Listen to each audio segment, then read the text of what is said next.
पिछले एक हफ्ते के अंदर 3 मुकदमात, चाहे वो साइफर केस का फैसला हो, चाहे तोशाखाना नैब रेफरेंस या अब इद्दत में निकाह का केस।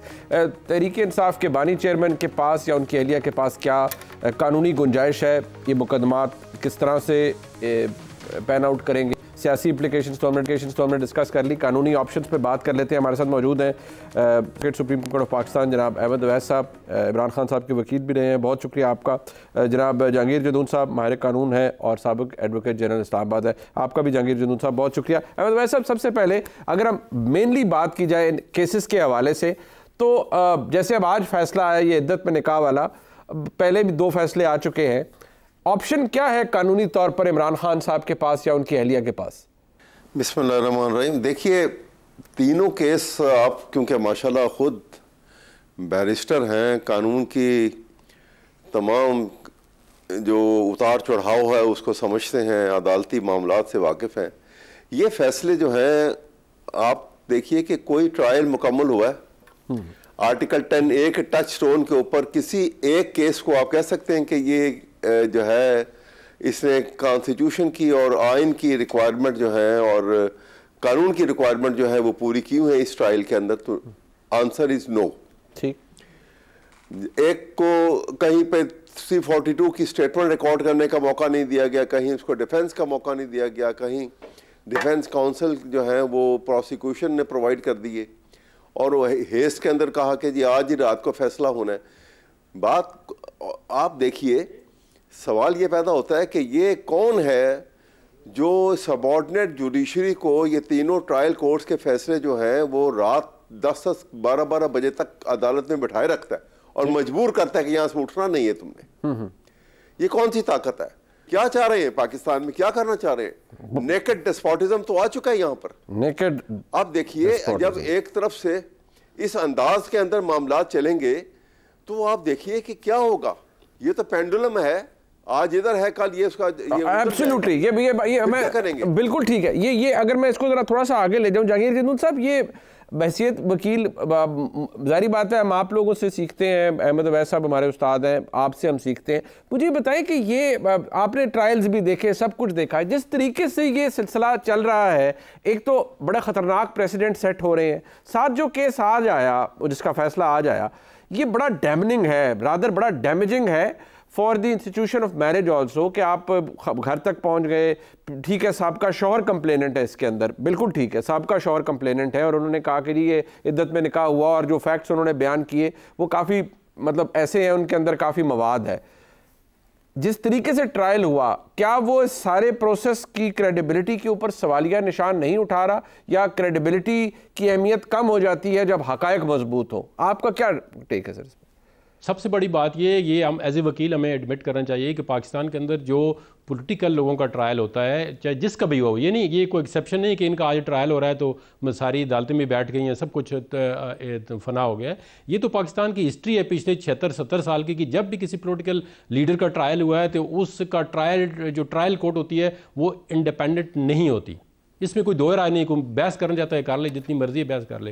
अब हम ये बात जब 2017-18 में हमने की, जी ये नैब कोर्ट के जज या ये इन्फ्लुएंस्ड हैं, ये जो मियां नवाज शरीफ को सजा दे रहे हैं, ये गलत दे रहे हैं, तो कोई उस वक्त कोई PTI का बंदा, एक अहमद खान के सिवा, वो सेक्शन उन्होंने कहा था ज्यादती हुई है, या आज उसने गौर ने कहा जी उनके साथ ज्यादती हुई है, कोई PTI का रीजनेबल माइंड भी ये नहीं कहता। वो कहते जी ये तो बड़े हीरे जज हैं, ये तो नैब के अंदर बड़ा मेरिट पे फैसला है। बिल्कुल। तो मैं ये रियलाइज करता हूँ कि PTI वालों को थोड़ा सेंसिबली बिहेव करना चाहिए जब दूसरे के खिलाफ केस होते हैं। आज तो हम देखें ना, हमारा तो स्टांस वही है, पर्सनली मेरा स्टांस तो वही है कि उस वक्त भी कोर्ट इंडिपेंडेंट नहीं थी और आज भी ट्रायल कोर्ट इंडिपेंडेंट नहीं है। लेकिन इनको भी खुदा के नाजर जान के ये कहना चाहिए कि जब किसी दूसरी प्राइम मिनिस्टर को सजा होती है तो आप मिठाइयाँ बांटते हैं, आप कहते हैं जी आज नवाफल दा करें, जी आज सबसे बड़ा मुजरम जो है वो अंदर हो गया। तो खुदा के लिए अपने इस माइंड सेट को चेंज करें, आप हकीकत पे बात करें और आपको इसमें जरूरत होनी चाहिए कि आप अगर लीडर के खिलाफ भी आप सही बात करते हैं तो आप कर सकें। आपका लीडर, आप उससे डरे मत, आपको नहीं कहता।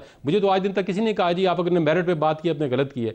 मैं तो कह सकता हूँ अपनी जरूरत के साथ कि जी कोर्टें जो है जब पॉलिटिकल लीडर का ट्रायल करती हैं, कोई भी पॉलिटिकल लीडर हो इंक्लूडिंग इमरान खान, तो वो इंडिपेंडेंट नहीं होती। और ये हमारी आज नहीं है, पूरी जो है big statement to make. But sir एक बात, अब जो आज केस हुआ है बदकिस्मती से उसका जो इम्पैक्ट है कानूनी तौर पर, कि वो जो फैसला मैंने पढ़ा है कि उन्होंने इस शादी को फ्रॉडुलेंट डिक्लेयर किया।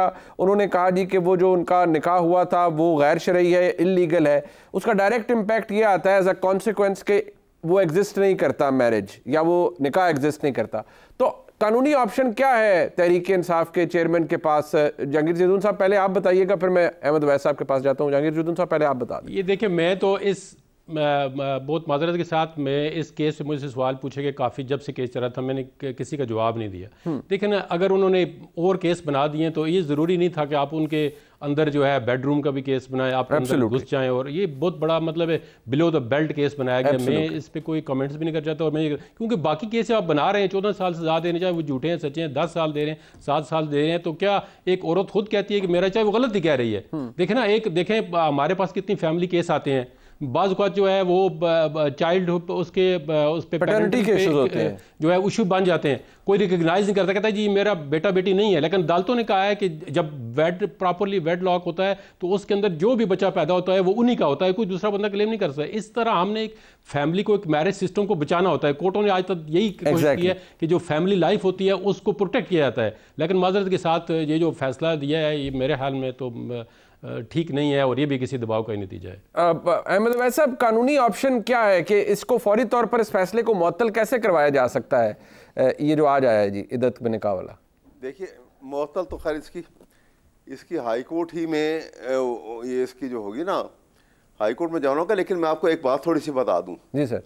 ये फैसला जो है ये अपनी मिसाल आप है इस लिहाज से कि इस्लामी शरा के पेश नज़र और कानून कुरान शरीफ के अहकामात को, उसके मैंडेट को सामने रख लीजिए तो जो, और इसमें इसके ऊपर मैं आपको यहाँ पे बता दूं कि ये फैसला आने से पहले 2022 में लाहौर हाई कोर्ट की एक जजमेंट भी आई हुई है बिल्कुल इस इशू के ऊपर। और उस जजमेंट में उन्होंने, उसके फैक्ट्स बड़े इंटरेस्टिंग फैक्ट्स हैं उसमें, उन्होंने एक औरत ने जाके एक डिक्लेरेशन का सूट दायर कर दिया कि जी मेरी जो शादी डिसॉल्व कर दी जाए, मेरी निकाह जो है इसको तोड़ दिया जाए, मैं तलाक ले रही हूँ। और एक तरफा डिग्री ले ली उसने। अच्छा जी। खावंद को नोटिस पहुंचा ही नहीं या वो पेश नहीं हुआ। और एक तरफा डिग्री जिस दिन होती है उससे अगले दिन उसने एक और आदमी से शादी कर ली। अच्छा जी। उसके खावंद ने, उसके जब वो एक्स हस्बैंड बन गया, उसने उसके खिलाफ कंप्लेंट दायर की सेशन कोर्ट में कि ये तो इसने जो है ये फॉर्निकेशन की है और ये इसने, हाँ, फॉर्निकेशन का केस है, और ये इसने विद इन द इद्दत पीरियड जो है ये इसने फौरन निकाह किया, और ये इस तरीके से ये एक तरफा डिग्री थी। वो एप्लीकेशन वाज टर्न डाउन। उसके अगेंस्ट वो हाई कोर्ट में चली गई। जस्टिस ज़िया बाजवा साहब, अली ज़िया बाजवा लाहौर हाई कोर्ट के जज हैं, उन्होंने भी वो रिट जो है वो डिसमिस की, और उसमें अपनी बड़ी स्ट्रॉन्ग ऑब्जर्वेशन दी लिखकर। उन्होंने कहा कि ये मैरिज जो है इसको आप ये इर्रेगुलर मैरिज कह सकते हैं टिल द टाइम कि वो मुद्दत पूरी हो जाए। ठीक। जो ही वो मुद्दत पूरी हो जाएगी automatically marriage will become regular. ठीक है, नंबर 1। ठीक।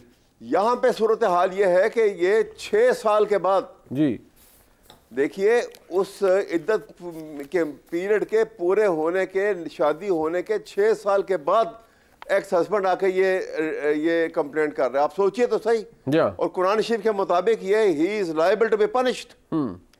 ये तो, इसको तो वो ही सजा होगी, क्योंकि उसमें फॉर्निकेशन का जो केस होगा उसके अंदर आपको मालूम है कि उसमें अगर वो रिक्विजिट विटनेसेस जो मुत्तकी और परहेजगार भी साबित ना होती हो जी, तो वो तमाम वो जुर्म साबित नहीं होगा, और वो जुर्म का जो जिसने ये इल्ज़ाम लगाया है उसको सजा दी जाएगी। ठीक। ये ऐसा फजूल केस और इतना, और इमोरलिटी की इंतहा है ये जी। सही। आप ये तो आपने फैमिली सिस्टम को ब्रेक कर रहे हैं इस तरीके से बात करके। एक बदकिस्मत दिन, बदकिस्मत फैसला, और पता नहीं ये सियासत की भेंट है या क्या, निज़ाम इंसाफ के ऊपर भी सवाल ज़रूर है, इंस्टीट्यूशन ऑफ मैरिज के हवाले से भी एक सवाल ज़रूर है। कंप्लेनेंट साबिक हस्बैंड है, इतना अरसा गुजरने के बाद उन्होंने कंप्लेंट की। बहरहाल फैसला आज हमारे सामने है।